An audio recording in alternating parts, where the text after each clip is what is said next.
If you use slow shutter speeds when you're hand holding a camera, you could get a blurry image.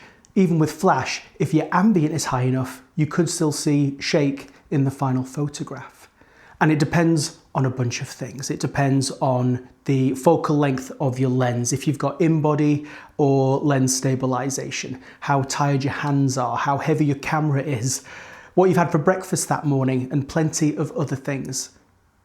Let's see how slow we can go, and that way we know what shutter speeds to stay above when we're doing whatever style of photography we usually do. For this, you should use your normal everyday camera holding technique for a representative test, knowing that the camera in front of you, iPhone style, is going to give you different results than the 3-point method using the mass of your head to stabilize the camera. Let's pick a lens to test. I've got this quite heavy 85mm lens that I use every day for portraits, and I often handhold it rather than have it on a tripod. For each shutter speed, starting quite fast, going to quite slow, I'm going to take 20 non-burst shots of a detailed still object and see how many acceptably sharp images I can get.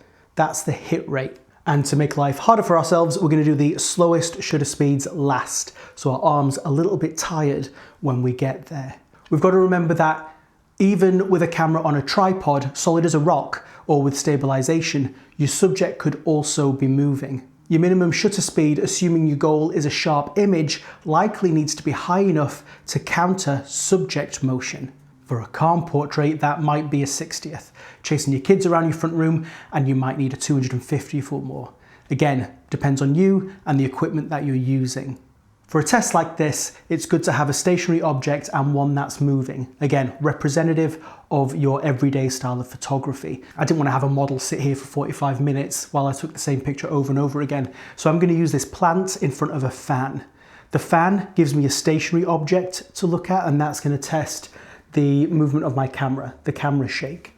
And then the blowing leaves in the fan's wind is going to tell me about the motion blur of my subject. What I really want to know is, what is the shutter speed that I can't afford to drop below if I want to get a good set of images in a session? With the pictures on the computer, I'm looking for the sharpness of the fan, and that's a stationary object. And if that's blurred, the blur is due to camera movement. On top of that, I'm also looking for the motion blur of the leaves in front of the fan. It doesn't matter how still the camera is, the movement of the leaves will blur at a certain shutter speed. And the high shutter speeds need to be compensated with a high ISO, so the images will be noisier. At a 500th of a second, the fan is sharp, lots of the grass blades are sharp, and even though some of the grass blades are blurred out because of the aperture setting, we can't see any motion blur. And that's the same for all of my images at 1/500th of a second. The same can be said for the pictures taken at a 250th of a second and even at 125th of a second. Although some pictures in the set show a little bit of motion blur at the tips of the leaves where they're moving the fastest. At a 60th of a second, the fan is sharp in some of the images, but not all of them. Some camera blur is starting to creep in, and the motion blur of the grass leaves is becoming more apparent. By the time I'm at an 1/8 of a second, all bets are off. Everything's getting blurry, although the lighting effect on the grass looks amazing.